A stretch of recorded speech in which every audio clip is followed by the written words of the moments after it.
Rieu possessed everything one could dream of. A fortune so vast it could eclipse the wealth of rock legends, palatial estates worthy of royalty, and sold-out venues across the globe. Yet, behind the shimmering costumes, dazzling stage lights, and thunderous applause, lay a tale no one anticipated. Andre amassed an astonishing $40 million empire, solely through classical music, a feat unparalleled even by today's biggest pop icons. But how could such immense success eventually bring his closest family to tears? Andre's journey didn't begin in opulence. As a child, he was simply a boy enchanted by melodies. His father, the esteemed conductor of the Merrick Symphony Orchestra, immersed him in music from an early age. However, Andre yearned for more than the hushed, formal ambiance of traditional concert halls. He craved something grander, something electrifying that would make audiences roar, dance, and leap from their seats. Slowly but surely, he turned that vision into reality. In 1987, Andre gambled everything on a daring venture that would either cement his legacy or spell his downfall.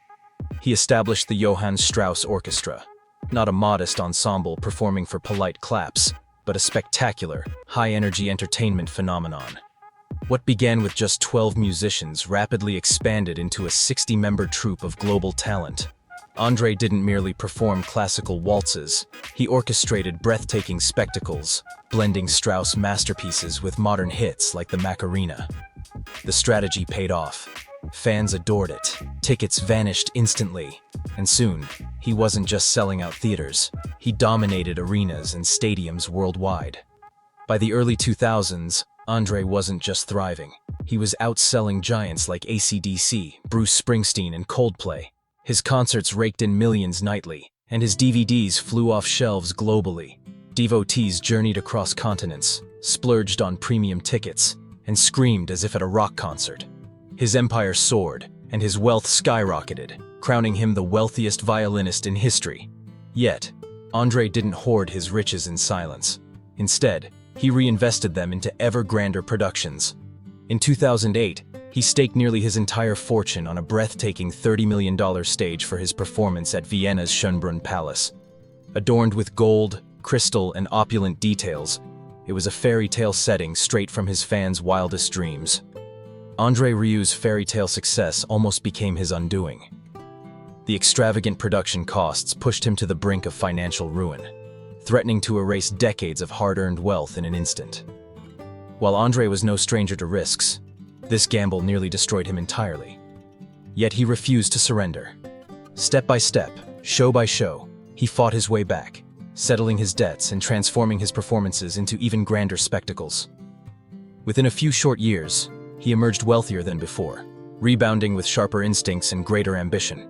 He revolutionized the concert experience by expanding into global cinema events, broadcasting his performances to theaters worldwide. Millions of fans who couldn't attend live shows in person now flocked to cinemas, paying top dollar to witness the magic on the big screen.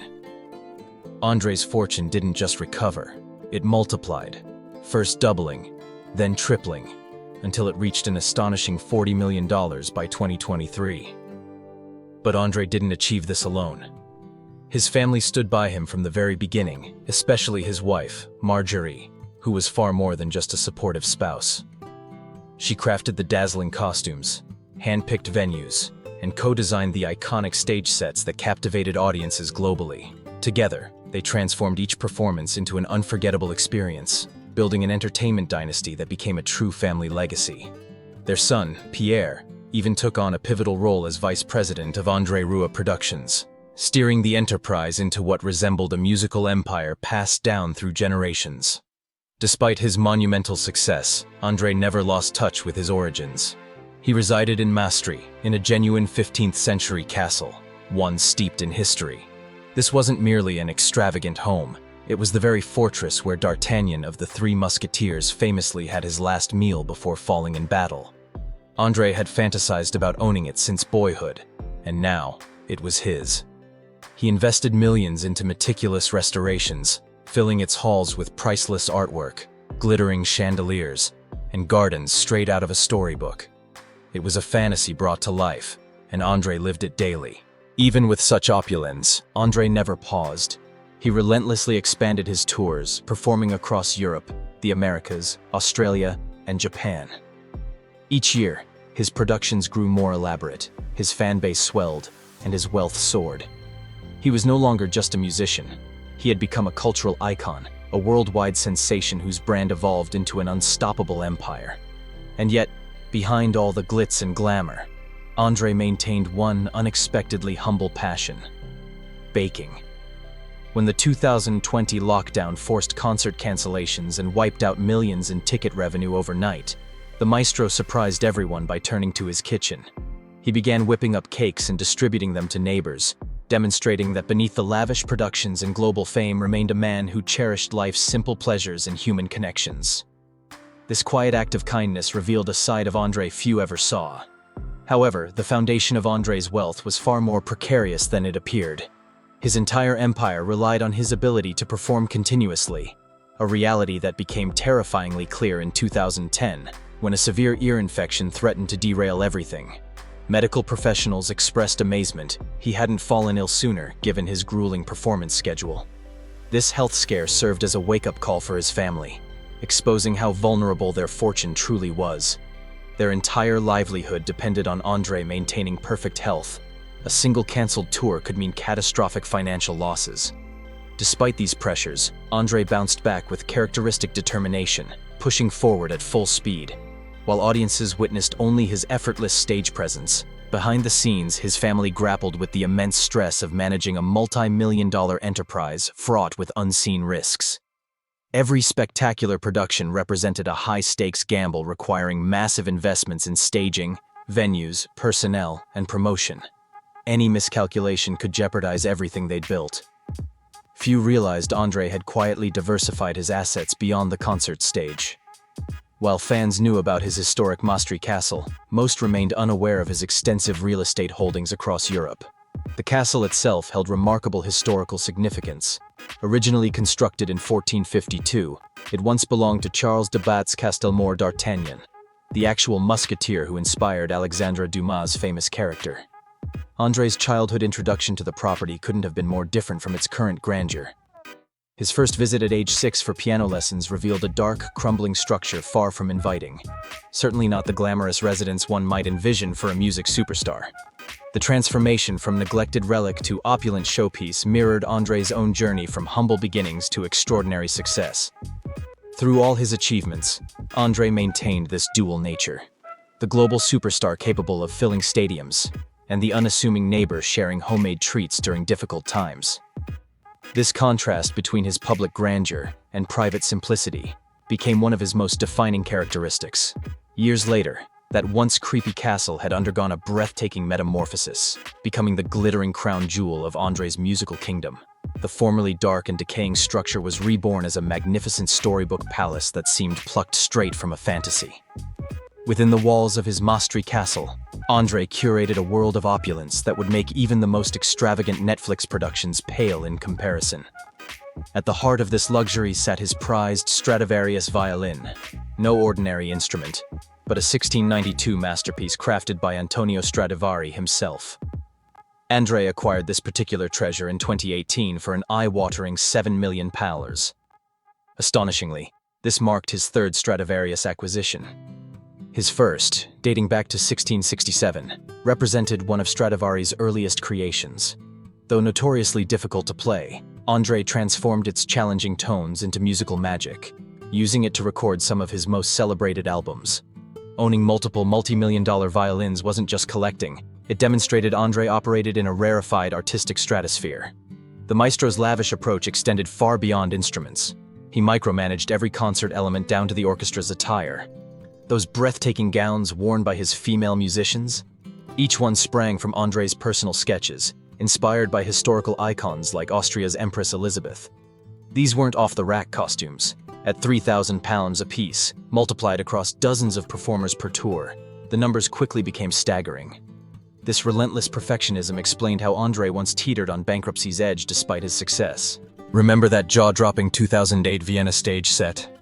A painstaking recreation of Schönbrunn Palace, complete with functioning fountains, real ice rinks, gilded carriages, and ballroom dancers in period costumes. While audiences gasped at the spectacle, the financial reality was sobering. £34 million spent constructing not one, but 3 identical touring sets. The financial hemorrhage became so severe, André found himself in tense meetings with bankers, negotiating which assets might cover the debts.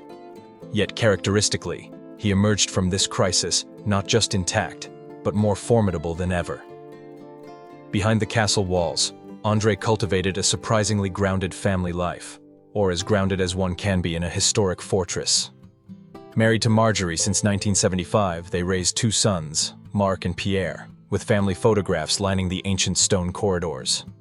These domestic scenes presented a striking contrast to the high-stakes world of international concert tours, revealing the dual nature of André's extraordinary existence.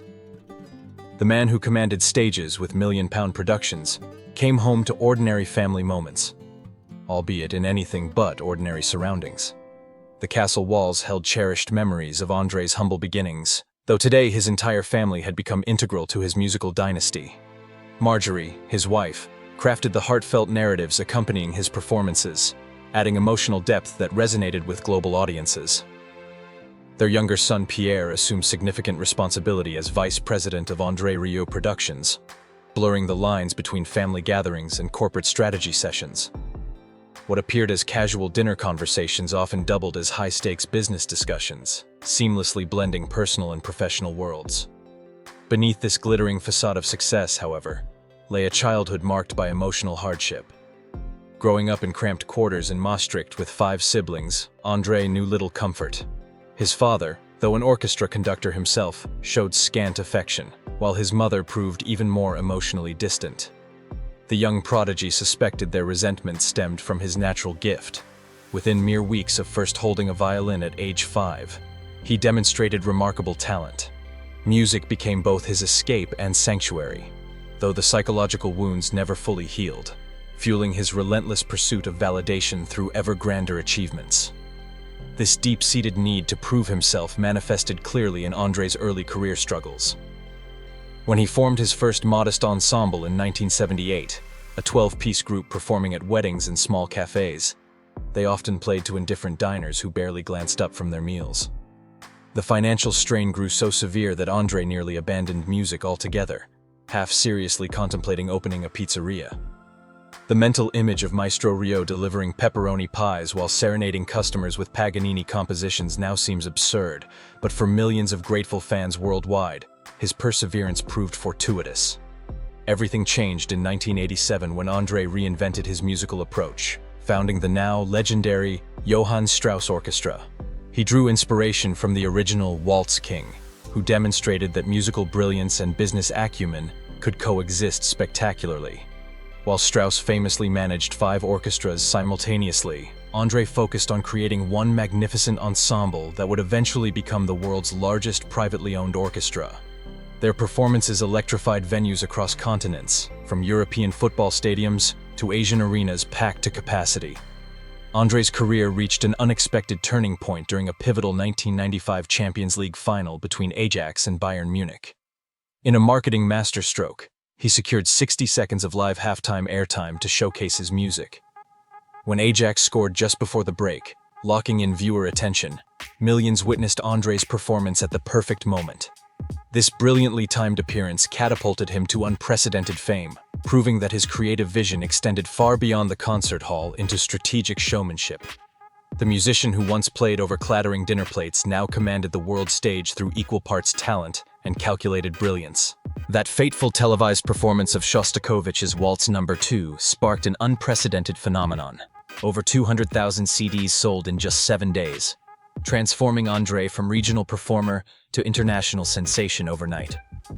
A single soccer match's timing had rewritten his destiny. With this explosive success came grander visions, as André invested millions into creating the most dazzling live experiences imaginable. His shows became sensory feasts featuring artificial snowstorms, cascading balloons, and exquisite period costumes.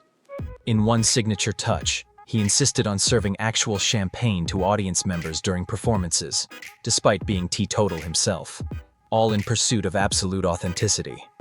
While critics sometimes scoffed at the extravagance, fans adored the spectacle. and Andre remained unapologetic. Compromise had no place in his artistic vision. Remarkably, beneath this lavish persona lived a man of surprisingly simple pleasures.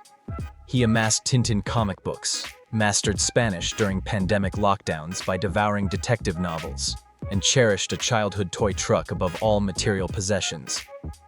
This modest plaything represented more than nostalgia. It symbolized the creative ingenuity of his youth, when he and brother Robert fashioned toy cars from discarded wood and spare wheels. Yet Andre's mindset was anything but retrospective. With his orchestra now holding the official title as world's largest private ensemble, 60 musicians plus extensive crew, his ambitions reached cosmic proportions. Having already conquered Earth as classical music's top-selling artist, 40 million albums and counting, Andre set his sights on an unprecedented milestone, performing the first concert on the lunar surface. This wasn't mere fantasy. He engaged in serious discussions with Richard Branson about constructing a moon hotel, with the Virgin founder enthusiastically pledging to make it happen. Andre's vision involved transporting his entire Johann Strauss orchestra, instruments, costumes and all, for humanity's first extraterrestrial musical performance. While seemingly absurd, this was the same innovator who made waltzes outsell rock megastars. If anyone could orchestrate interplanetary concerts, it was the maestro who repeatedly defied expectations. Andre's path to such audacious dreams stemmed from his unconventional approach. Unlike traditional classical ensembles dependent on academic institutions or wealthy patrons, he built his musical empire from the ground up. Starting in the late 1980s with minimal resources, just boundless ambition and a small group of trusting musicians, Andre embraced enormous risks that would make most performers shudder. His willingness to gamble everything on bold creative visions became the hallmark of his career, transforming classical music's staid reputation into something thrilling, unpredictable, and wildly popular. Where others saw limitations, Andre saw possibilities, whether that meant selling out stadiums, or perhaps one day playing Strauss melodies in zero gravity. From the very beginning, Andre's venture operated without corporate sponsorships or state funding, reinvesting every dollar earned from ticket sales and recordings directly back into his musical enterprise. Today, maintaining this colossal operation requires a minimum expenditure of $1 million monthly, and that's before accounting for touring costs. This financial reality meant each concert had to sell out completely, and every album needed to dominate charts. The entire empire could crumble with just one underperforming show. Andre's permanent staff includes approximately 110 individuals, musicians, lighting experts, culinary staff, and more, supplemented by another 100 contract workers handling global logistics, transportation, and promotional activities. This wasn't merely a company, but a tightly knit traveling community that functioned as his extended family. The scale of their productions boggles the mind. Every tour stop necessitates 9 massive trucks transporting everything from delicate instruments to elaborate stage props across continents, whether performing in Mexico's capital or Australia's harborside metropolis.